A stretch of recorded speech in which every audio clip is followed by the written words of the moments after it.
Bonsoir à toutes et à tous et bienvenue. Je suis très heureux de vous retrouver pour ce webinaire consacré à la thématique l'épargne immobilière en mieux.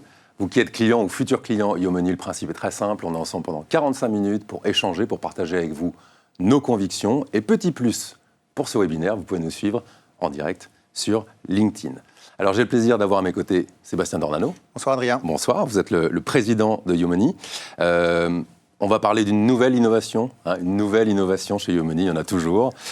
Sans trop dévoiler, est-ce que vous pouvez nous dire en quelques mots ce qui nous amène à nous réunir aujourd'hui ? Je suis très heureux d'être avec vous ce soir parce qu'on a effectivement dans l'ADN de Yomoni à cœur d'innover dans le domaine de l'épargne. Et on sait qu'il en a besoin. On ne va pas faire le florilège de ce qu'on a amené récemment, mais je rappellerai un ou deux éléments. Le compte titre pour les indépendants, on est allé labelliser nos fonds ISR, on a proposé en septembre 2022 le private equity avec un partenariat d'exception avec Altaroc, et on a vocation, et on l'a promis à nos clients, de continuer d'innover pour simplifier, rendre plus efficace l'épargne de nos clients. Et c'est pour ça que je suis très content de pouvoir présenter cette nouvelle solution d'épargne autour de l'immobilier, Yomoni Immobilier. On l'a co-créé avec un nouveau partenariat dont on est très fier, qui est Kizreem, mais on va en dire un petit peu plus sans doute dans les minutes qui viennent. Alors vous l'avez dit, on est là pour parler de Yomoni Immobilier, encore une innovation chez Yomoni. Pour en parler un petit peu, planter le décor et voir les conditions, un petit peu les conditions dans lesquelles vous lancez cette offre, on a le plaisir d'avoir avec nous deux invités, Olivier Maltès, qui est le directeur des investissements de Yomoni, et Nathalie Benatia, qui est macroéconomiste chez BNP Paribas Asset Management, et qui vont nous rejoindre.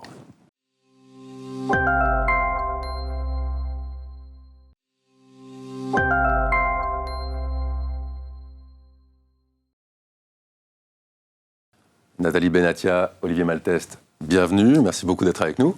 Je ne vais pas commencer avec vous, je ne vais pas faire honneur aux dames, juste pour une fois. Olivier Maltès, vous êtes, je l'ai dit, directeur des investissements Yomoni depuis avril 2023. Est-ce que vous pouvez nous dire en quelques mots quel parcours vous a amené jusqu'à rejoindre Yomoni ? Bonsoir Adrien. Oui, effectivement, ça fait environ 1 mois et demi maintenant que je suis chez Yomoni. Je suis un vieux gérant déjà, parce que ça fait quand même 20 ans que je suis dans l'industrie financière, et j'ai notamment passé environ 14 ans chez Lyxor, à la fois en gestion passive et en gestion active. Alors, Nathalie, je me tourne vers vous. Ce webinaire, il est pour les clients qui sont investis dans les ETF, les clients Yomoni et futurs clients Yomoni. Avant d'investir, évidemment, on se pose la question de l'environnement macroéconomique.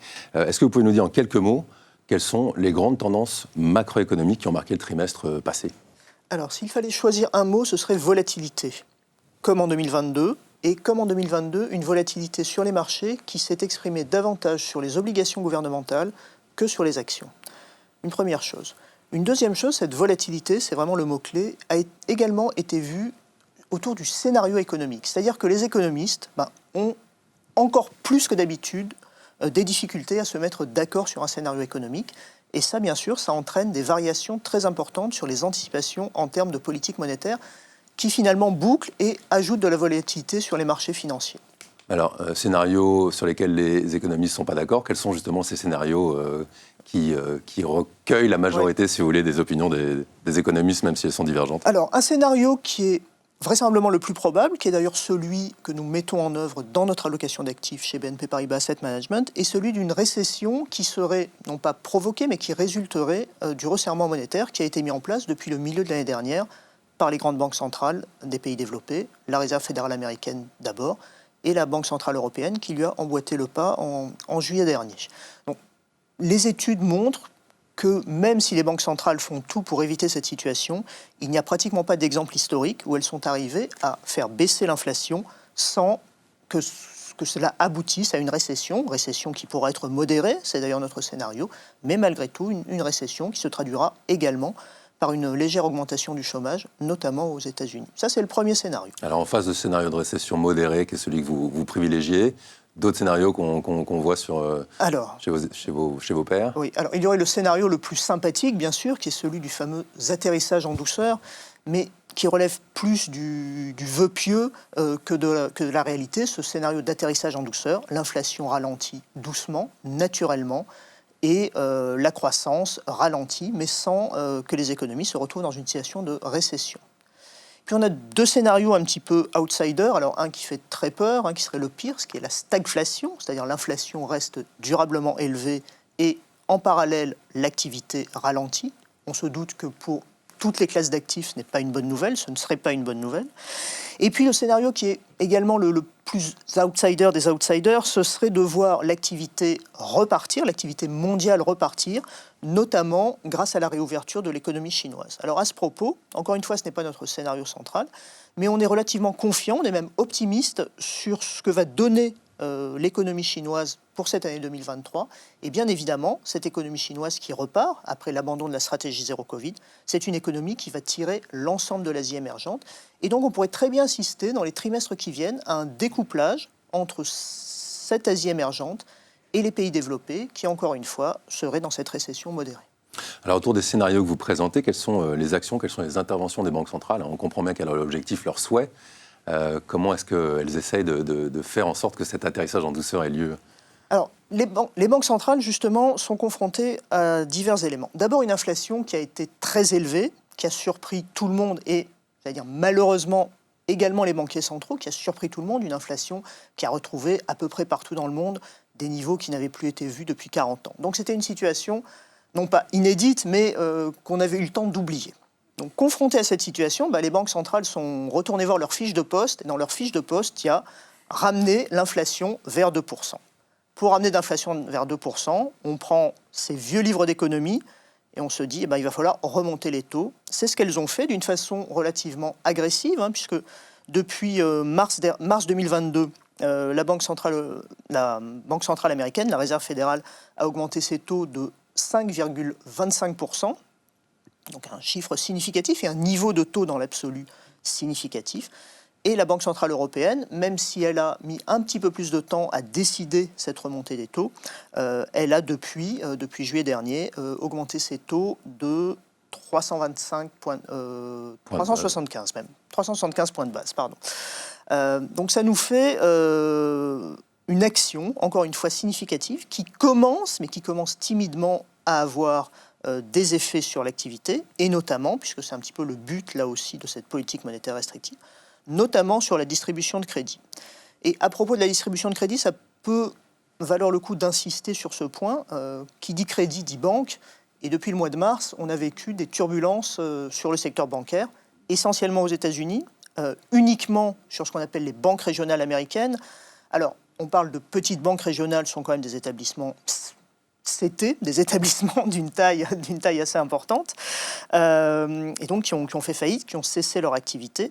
La question, ce n'est pas est-ce que nous allons basculer vers une crise financière, ça nous ne le croyons vraiment pas, parce que les banquiers centraux, parce que les trésors, parce que les autorités de régulation ont pris les mesures qui convenaient, ont pris rapidement les mesures qui convenaient, c'est très très important pour rassurer les intervenants et puis pour assurer la continuité de l'activité. Donc cette crise bancaire, elle est out selon vous, mais... Alors la crise bancaire en tant que telle, honnêtement, on ne le sait pas. On a encore eu ces derniers temps, donc la crise a commencé à la mi-avril avec une faillite bancaire.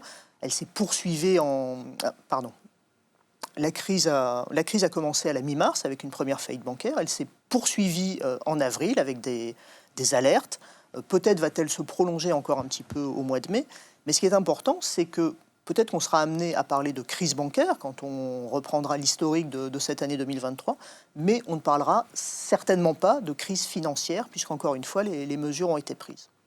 Après, si l'on se projette dans l'économie en tant que telle, dans l'économie réelle, bien sûr, quand des banques ne sont plus en mesure de distribuer du crédit, quand d'autres banques peuvent être plus réticentes à distribuer du crédit, quand la réglementation peut être durcie, ce sera vraisemblablement le cas aux États-Unis, ça veut aussi dire moins de crédits disponibles pour les agents économiques, ménages, entreprises, et donc là aussi un ralentissement de l'activité.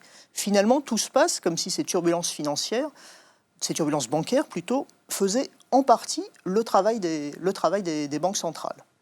Mais ce qui est important, vous me posiez la question, je n'ai pas oublié sur l'attitude des banques centrales, c'est que ces banques centrales nous disent, on continue à regarder l'inflation, on regarde l'inflation totale, c'est notre objectif, on regarde ce qu'on appelle l'inflation sous-jacente, c'est l'inflation quand on enlève l'effet de l'énergie et des produits alimentaires. Alors, l'effet de l'énergie, bien sûr, de le retirer en ce moment, c'est très important, puisqu'on a vécu un mini-choc énergétique en Europe, lié au conflit en Ukraine.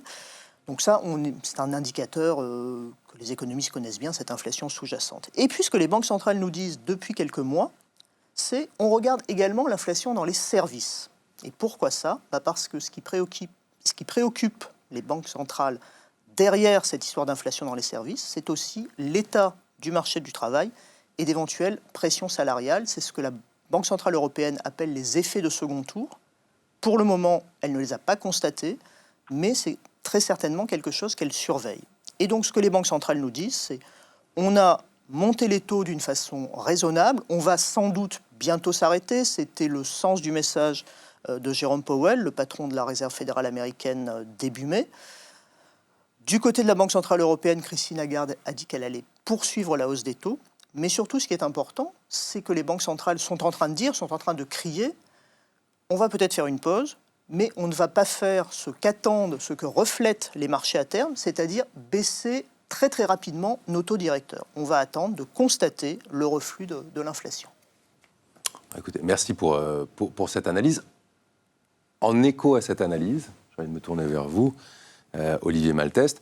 Quel est l'impact sur les portefeuilles Yomoni ?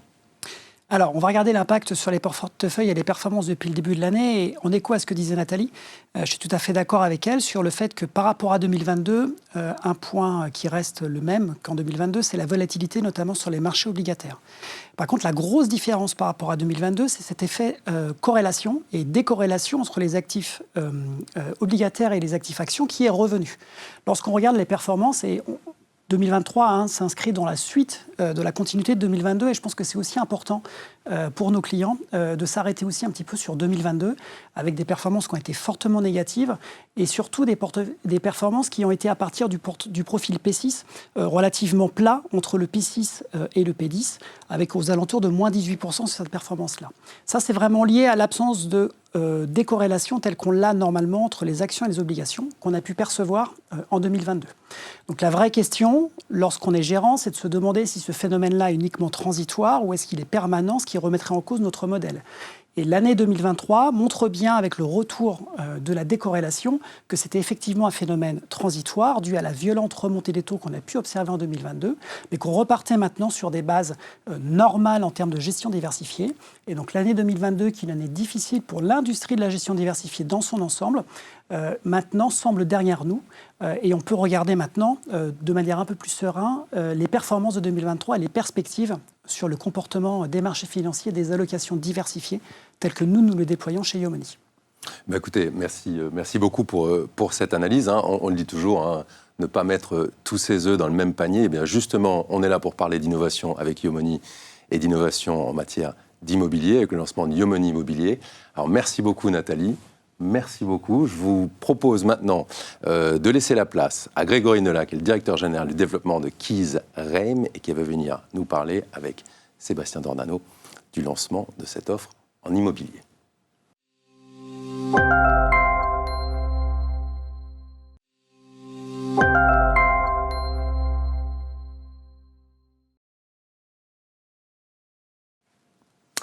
Alors Grégory Nolla, le directeur général développement Keys Reim, nous a rejoint. Merci Grégory. Sébastien, je me tourne vers vous d'abord. J'ai envie de vous demander pourquoi parler aujourd'hui d'immobilier ? D'abord, ce qui est important d'avoir, c'est de le mettre dans le prolongement de l'histoire de Yomoni. Notre volonté, ça a toujours été de démocratiser ce qu'on appelle le gérant d'épargne pour le plus grand nombre, et donc d'offrir l'ensemble des services qui y sont associés. Et un des éléments qui est très très important, c'est bien sûr avoir la capacité pour nos clients de diversifier au maximum leur épargne. On l'avait fait de manière très efficace sur les ETF. La vocation, c'était de regarder les autres classes d'actifs. On l'a fait sur le private equity en septembre 2022. Il paraissait très naturel et aussi très demandé de regarder ce qu'on pouvait faire sur l'immobilier.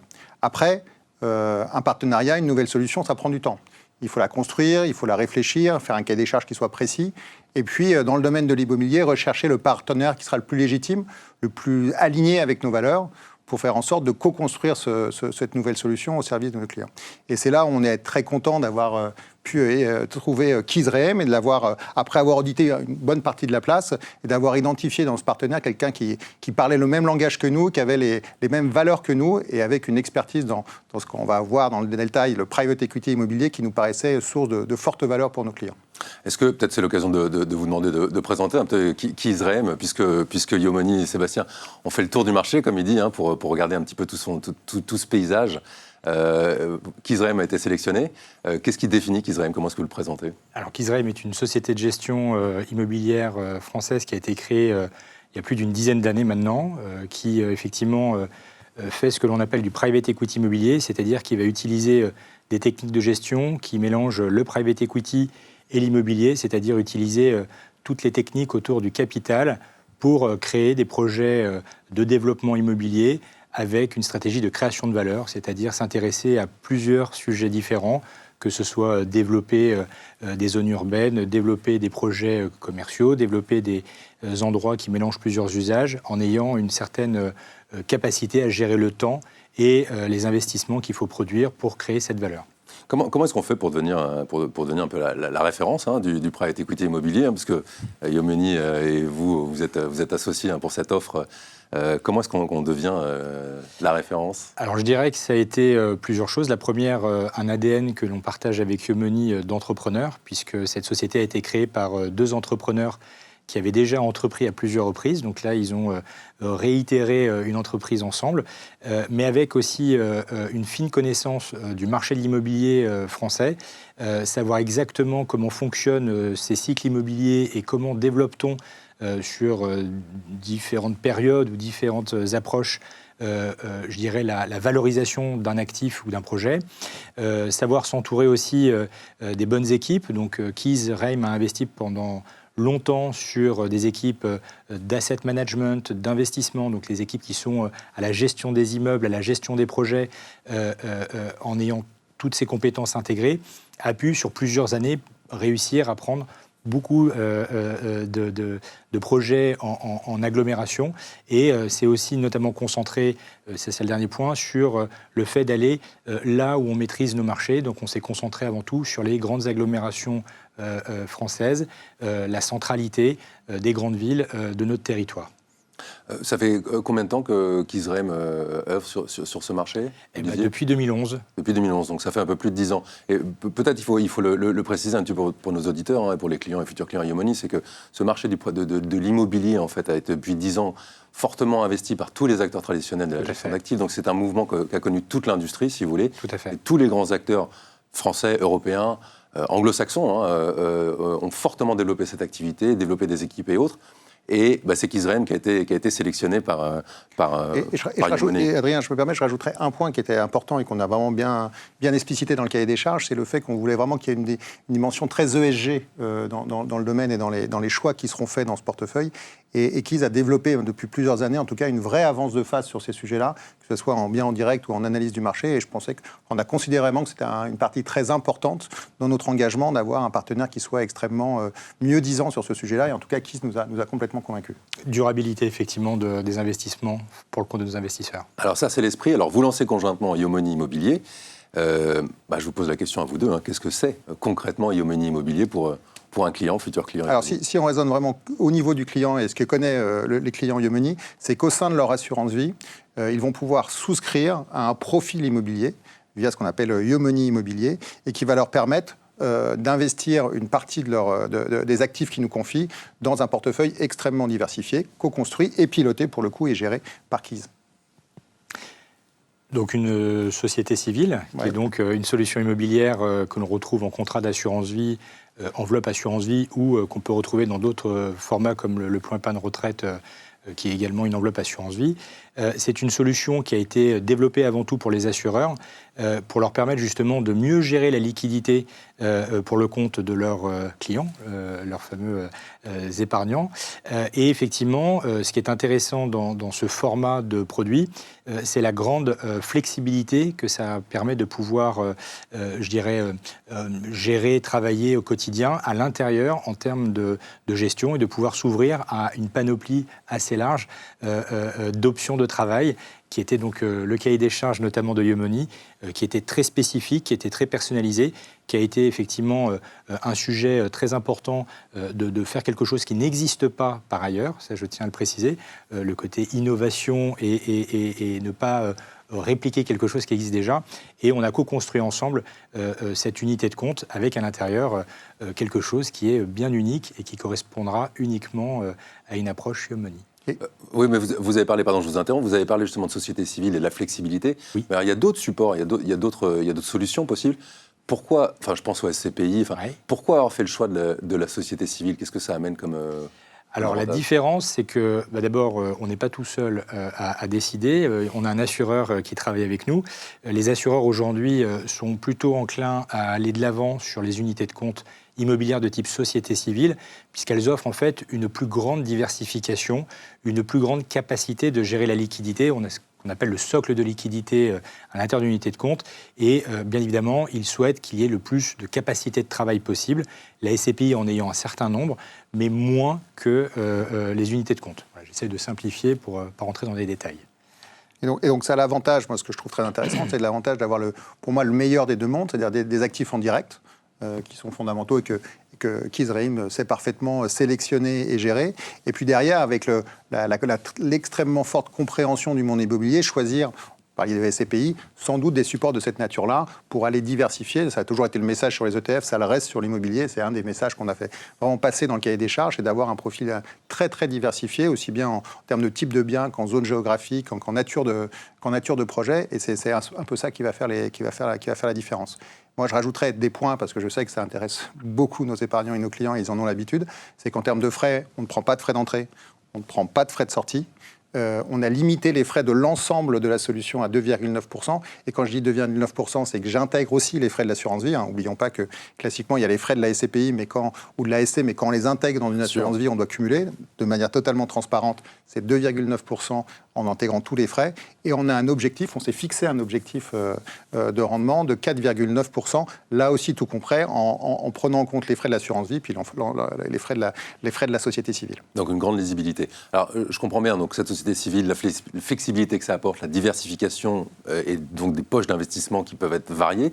Alors aujourd'hui, justement, cette société civile, qu'est-ce qu'elle comporte? Qu'est-ce qu'elle contient? Alors elle va comporter 3 grandes parties, et puis une autre un peu moins importante qui est la poche de liquidité, mais qui est bien présente.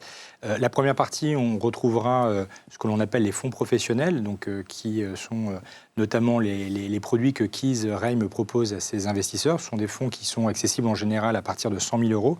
Ce sont des produits qui sont pour des investisseurs privés dits professionnels.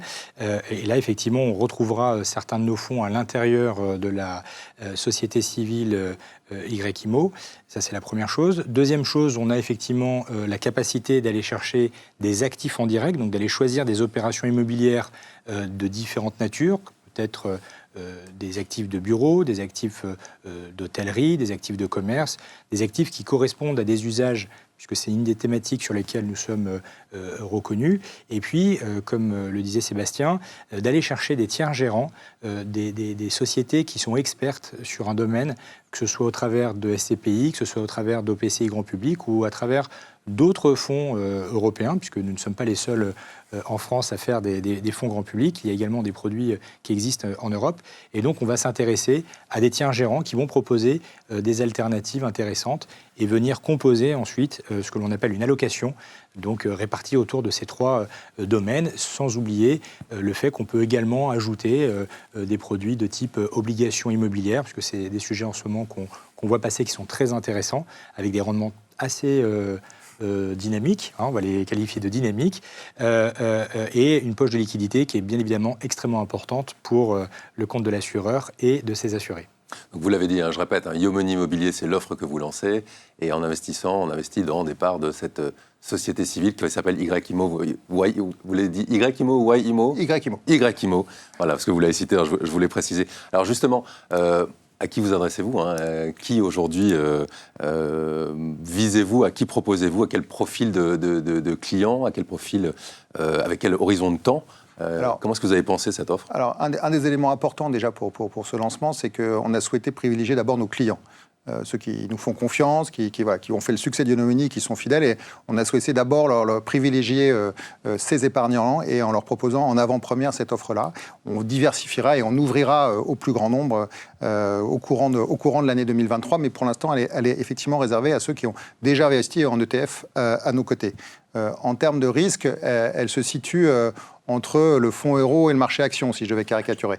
Donc elle a un niveau de risque qui n'est pas un niveau de risque très très faible. On prend un peu de risque et c'est comme ça qu'on va aller trouver du rendement. Elle a un gros avantage, en particulier par rapport à nos clients qui sont déjà investis sur les marchés cotés, c'est que ce sont deux marchés qui sont bien décorrélés, donc la diversification va fonctionner à plein. Et c'est pour ça qu'on vise plutôt ces clients-là, avec une vocation d'avoir des horizons de placement qui sont quand même du long terme, 6-8 ans, et qui permettent quand même de voir et de permettre à la société civile de donner le plein de son rendement. Voilà.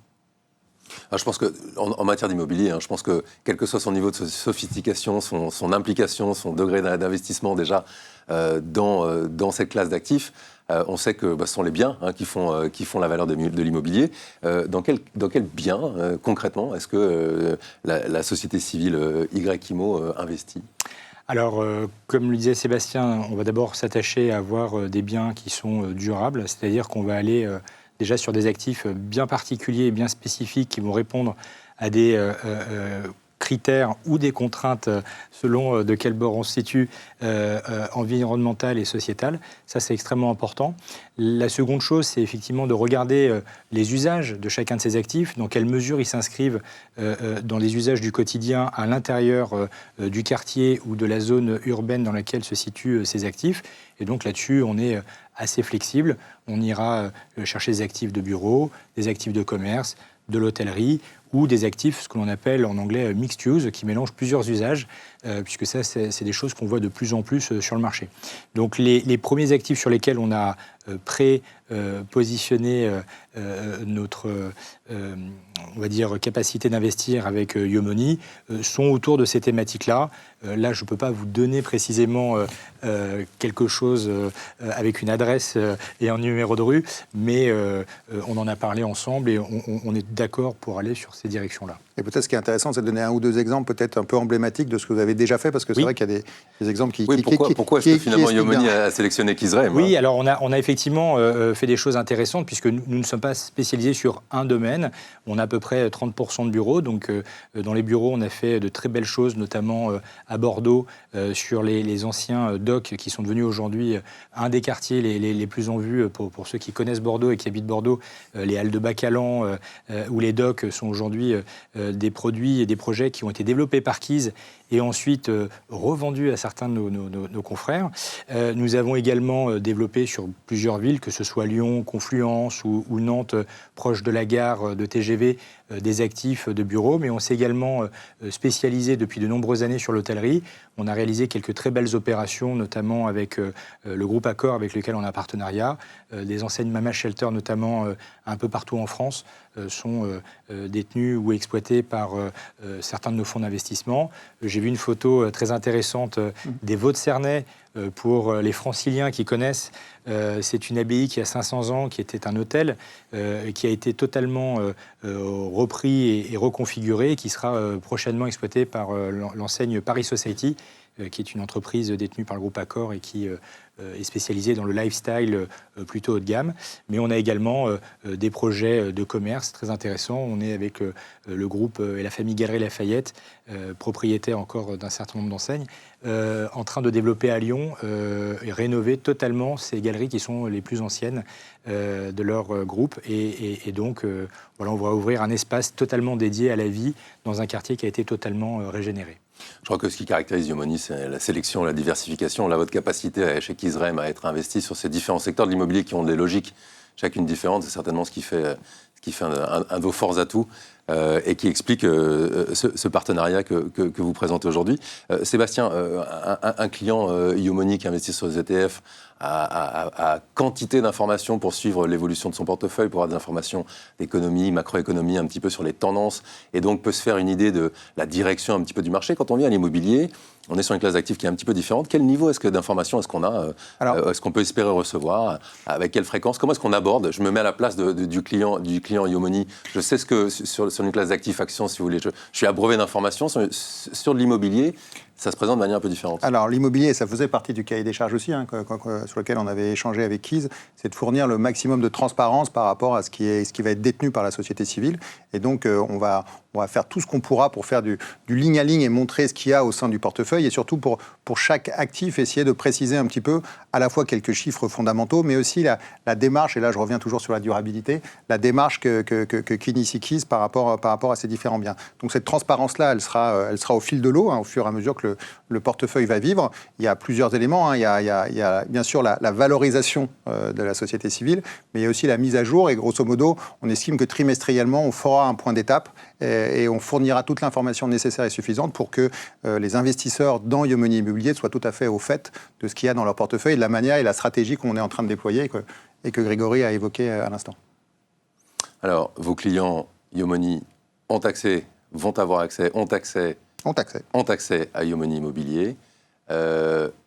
Offre qui sera ouverte courant 2023 ? Alors, les clients ont accès immédiatement, effectivement. Il suffit d'aller sur leur portail et d'aller souscrire à ce profil immobilier. Donc, ça, on l'a fait de manière encore très, très simple. Et on a travaillé à la fois avec Keys et aussi là, avec Suravenir, pour faire en sorte qu'il y ait le plus de fluidité dans le parcours. Ça, c'est une de nos marques de fabrique et on a souhaité bien sûr la mettre en œuvre au sein de l'immobilier. Et puis, courant 2023, on va trouver le meilleur moyen de l'ouvrir au grand public et faire en sorte que le plus grand nombre puisse profiter, à notre avis, un produit qui fera, j'espère, date, en tout cas, qui a un gros potentiel de développement.